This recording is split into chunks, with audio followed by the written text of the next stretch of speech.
So Roman is my Ukrainian friend, and he's going to interview me to promote this event. Here we are, early jazz icons. Now I designed the text and everything. I did it in English. The vernissage is French, of course. So we're gonna do it on the 8th of November, and I put on the you know who this is? It's Lester Young, one of the most incredible musicians. I mean, Jesus, Lester Young. There have whole books been written about Lester Young.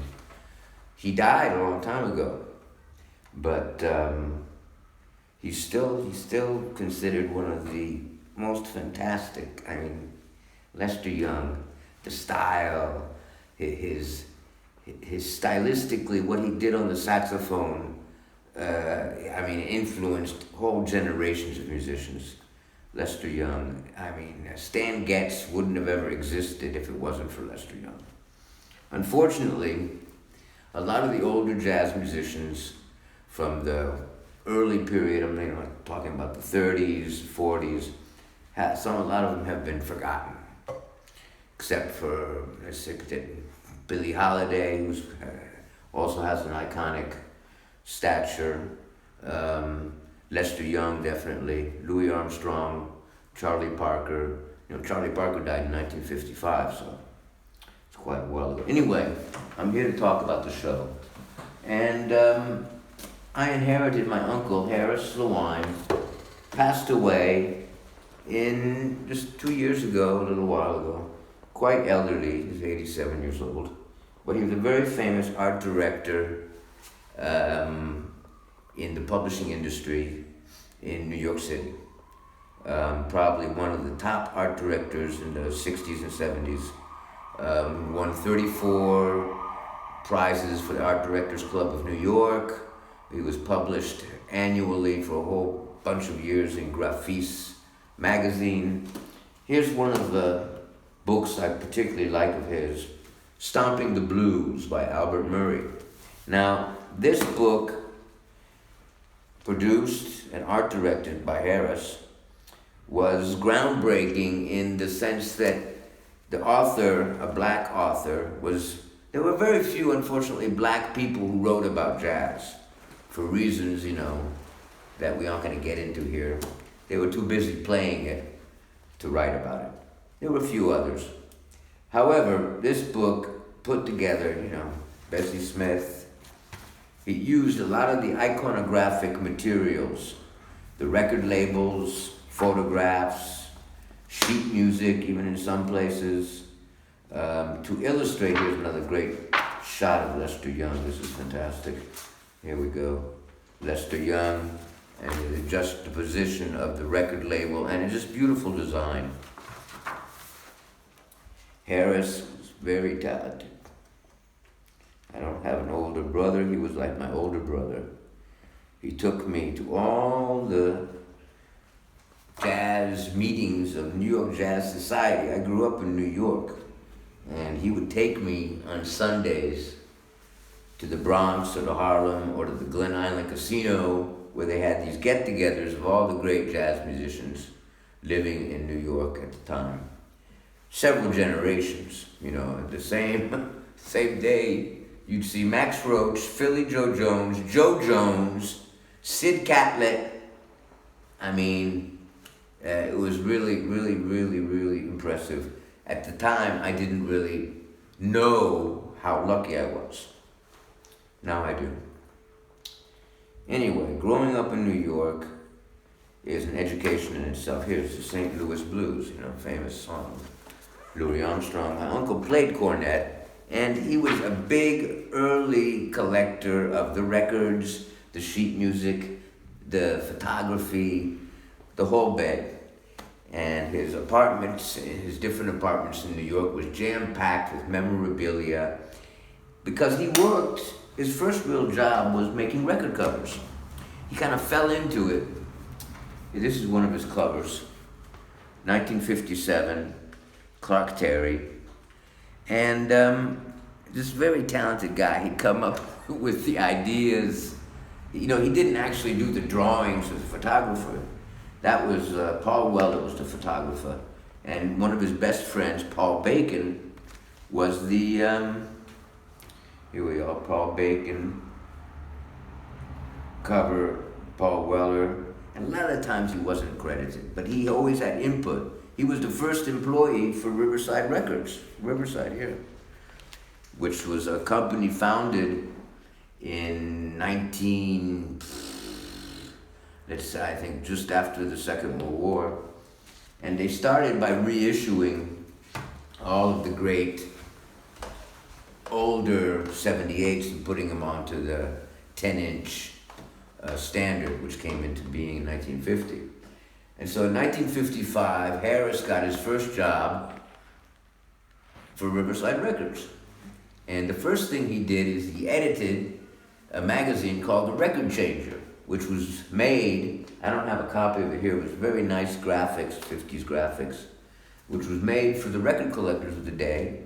And it was like, I want this record, people would do trades, they'd sell, and there were also some articles about collecting the vintage jazz, and it served also to promote Riverside's output. Anyway, Harris was the very first employee of this great record company. And see, here I got in my hands something very nice. These are a sheet of the original stamps that were made for the second cover of the very famous Thelonious Monk record. Thelonious Monk is probably one of the most iconic of the modern jazz musicians because of his eccentric style, his music, number one. Let's not forget the music. I'm doing a show of jazz photography and some other things, but the music, we don't have any music, do we have, Roman, we can put on?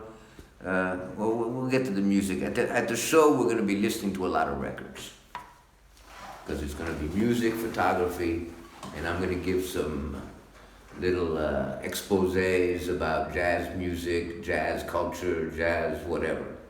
Dance, we're going to have dancers come showing the Lindy Hop, which was the great dance of the 30s, the swing dance, which a lot of people know. The Lindy Hop, it was named after who? Charles Lindbergh, the great aviator.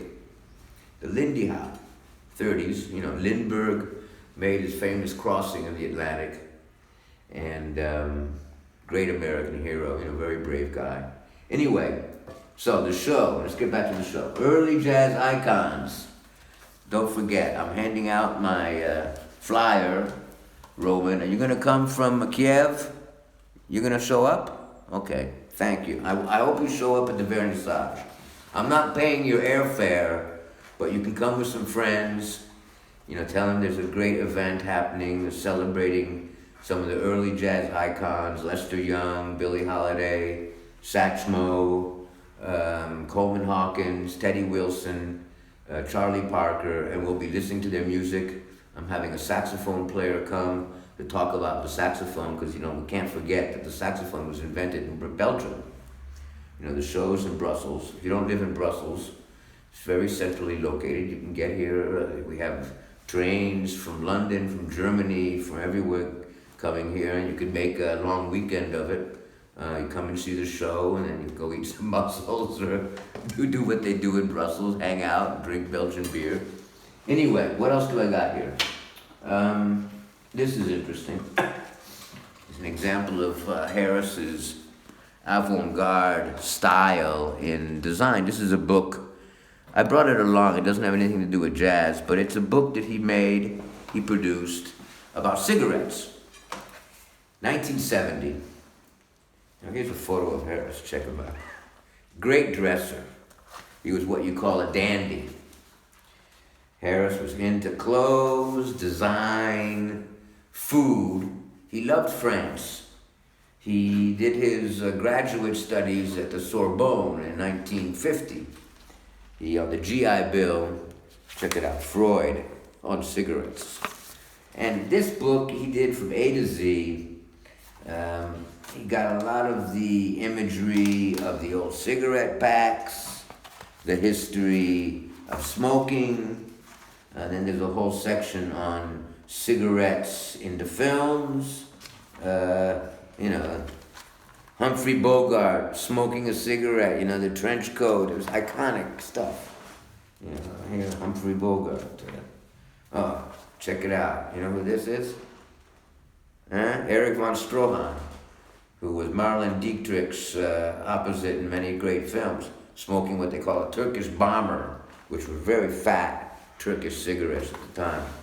Now don't forget that the cigarette came into being. Here's look at Erich von Stroheim with the monocle, very famous pre-war actor. Anyway, the cigarette came into being, you know, with the Caspian War, and it was a Russian-Turkish invention, really. Russians on papyrotsky, right? Anyway, the papyrotsky. Papyrotsky, exactly. And so that's the cigarette book, which he won several prizes for. And I don't have any of the actual photographs here to show you, but that's when you got to come to the show to see these photographs, because they're beautiful. And they were all photographs that were collected. Oh, I do have some of the photographs in this book. They were photographs that were collected by Harris, and he used these collectible photographs to illustrate. There's one shot. This photograph is going to be in the show. Here, this is incredible. This is a photograph by Art Kane in 1959, where he was able to assemble all of the great jazz musicians of the time. In Harlem, and here in the front row you can see the kids sitting down. They were making such a ruckus that the photographer says, "Come on, kids, just sit down and stop bothering me. You'll be in the photo." Count Basie on the curb. Fantastic photo. You know, it's hard to get jazz musicians up in the morning and assemble them. You know, I'm sure they all went and had a nice drink afterwards or something, or even maybe a free meal. Anyway, that's that. So listen, you got to come to the show. This is a great shot. Satchmo Young. You got to come to the show and, you know, bring your friends. It's going to be here for a month. And I'm going to be there many days. And just people who love jazz, the jazz aficionados, you can't miss it. Okay? Roman, thank you so much. And have a good trip back to Ukraine, okay?